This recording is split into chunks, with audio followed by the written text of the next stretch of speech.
The views and opinions expressed by Zip is not always the views and opinions held by Zip. Sometimes they come from the cat. The cat doesn't identify as a cat and believe it's a pit bull. So around here, we refer to it as pit cat. In this video, we talking upstate rap. Yeah, let's get to that. But before we get into it, do me a favor. Stall off on that like button, share, subscribe, hit the bell icon so you'll be notified when I drop these videos and all that. Alright, so boom, check it.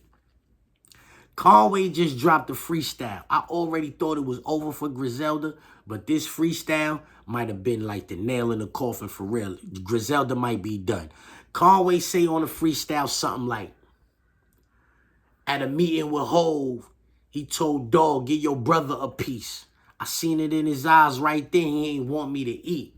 It sounded slick, but I ain't really know what he was talking about. Enter, the co-host, my son Maul, you heard? My son Maul was on the platform with Rory and Baby D. They asked him about it, and this is what he said.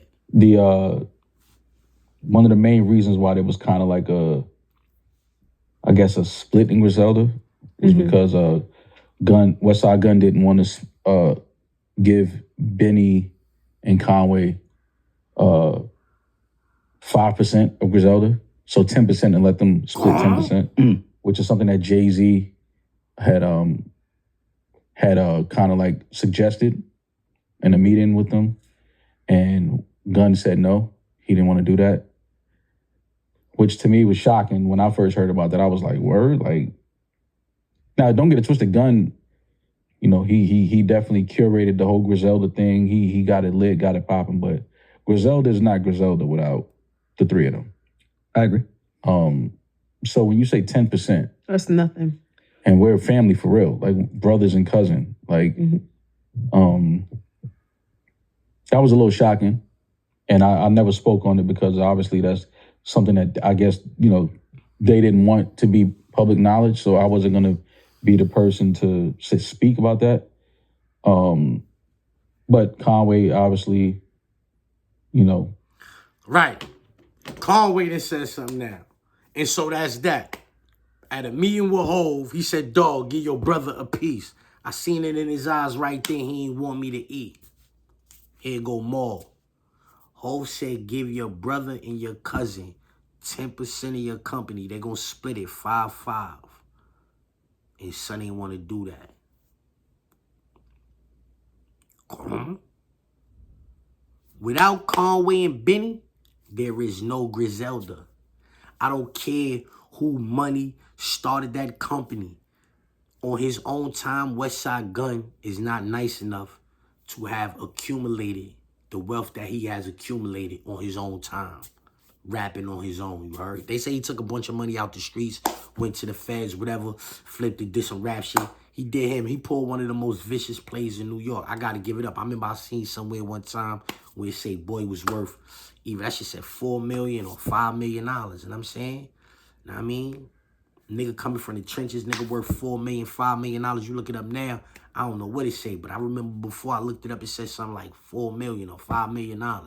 That's a lot of money, you heard? That's a lot to be worth coming from the west side of Buffalo, homie.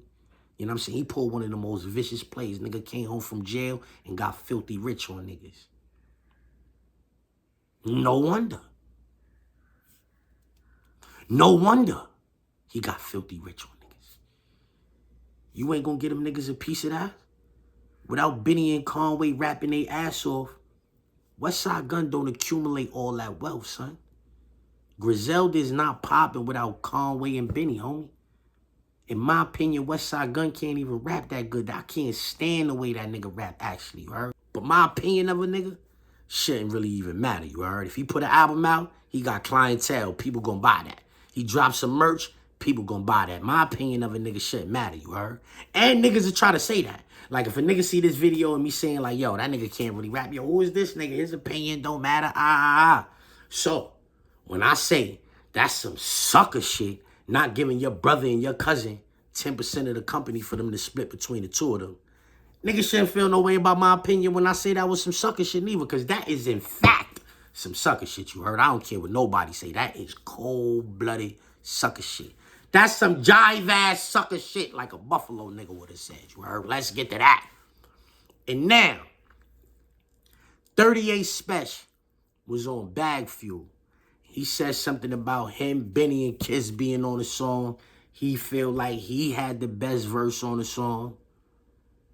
And that ever since then, Kiss been ducking him. Go on. I ain't gonna lie, that shit made me go listen to the song. I don't think he got busier than Kiss on the song.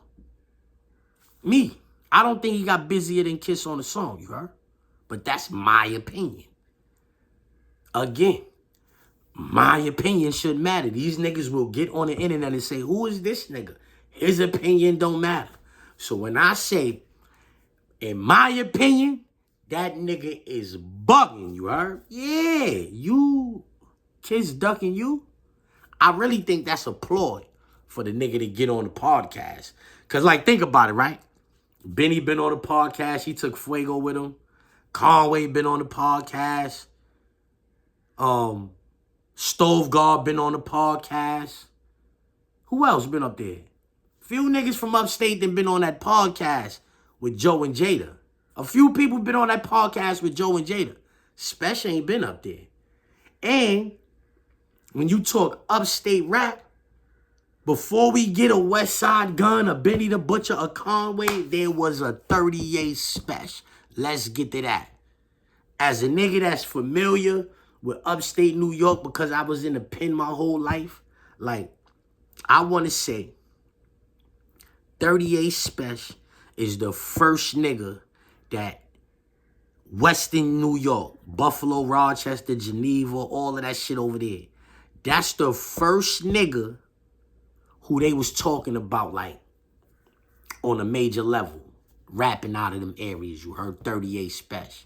And then he used to be like, he used to be having like battles with a nigga named Uwap. Rest in peace to Uwap. That's my son Kiko brother, you heard? I met Kiko in like 05. Kiko was another nigga that used to be telling me shit like this, you heard? Uwap and 38 Spesh, they used to be like, know what I'm saying? Them is like the first two niggas you heard about up there on some rap shit, you heard? You know what I mean? I was outside like, you know what I mean? Then the nigga that signed with, I think he signed with one of them niggas, Sonny, the son of New York. Like, you know what I'm saying? But like around there, and then you started hearing about 2 Chainz, Benny, and these niggas. You feel what I'm saying? But I'm familiar with these niggas, you heard, with the movement going on in Rochester, you heard? And I just want to say 38 Spesh is bugging. I think he just was saying what he was saying. He see them niggas going on the Joe and Jada podcast. Them niggas got mad viral clips going on. He wanted his own viral moment. He feeling left out. I feel like 38 Spesh feel left out. Yeah, these niggas is having viral moments all over the internet. And he feeling left out, so he found the way to create his own viral moment. But I don't feel like he got busier than Kiss on that song, you heard? Yeah, I don't think he got busier than Kiss on that song. Me personally. But he got his own clientele too. So his clientele probably told him, yo, you left Kiss on that. You left Kiss on that. You know what I'm saying? And so that's how it go. You know what I mean? He listening to his fan base. He listening to his audience. They saying he left Kiss. He feel like he left Kiss. I don't feel like he left Kiss. My opinion shouldn't matter. My opinion in the matter is that nigga is bugging. Then he start talking about the murder rate and what's going on in Rochester and all of that. And we too old for that shit. Them is the conversations we used to have with them niggas in DFY. And I'm saying Division for Youth. That's juvenile. That's what they used to call juvenile in New York. It's like some OCFS shit or some shit now, but it used to be called DFY. And in DFY, that used to be, yo, we got the murder rate. The niggas never had 70 murders. We don't care about no murder rates. It's not 70 murders in the city. As we used to tell them, we little niggas, we had to fight them niggas and all them niggas could fight. Rochester niggas could fight. Them niggas could box like Philly. Rochester and Philly is like the same. They got boxing gyms everywhere, I heard. You know what I'm saying? Them niggas, it's clear, evident, because when you be fighting them niggas be boxers. This nigga's a boxer. Yeah, word up. Them niggas showed me how to box. Shout out to my son, Free Prince. You heard? Prince showed me how to box. But anyway, I think 38 Spesh is bugging, you heard? Shout out to my Rochester niggas and all of that. But I don't even think it's a lot of niggas in Rochester that feel like you left Kiss on that. Let's get to that. Yeah, let's get to that. Let's get to that. To quote Zip with the Drip, let's get to that. Let's get to that. Right. Let's get to that. Queens, you get sit for the drip. Oh, let's get to that.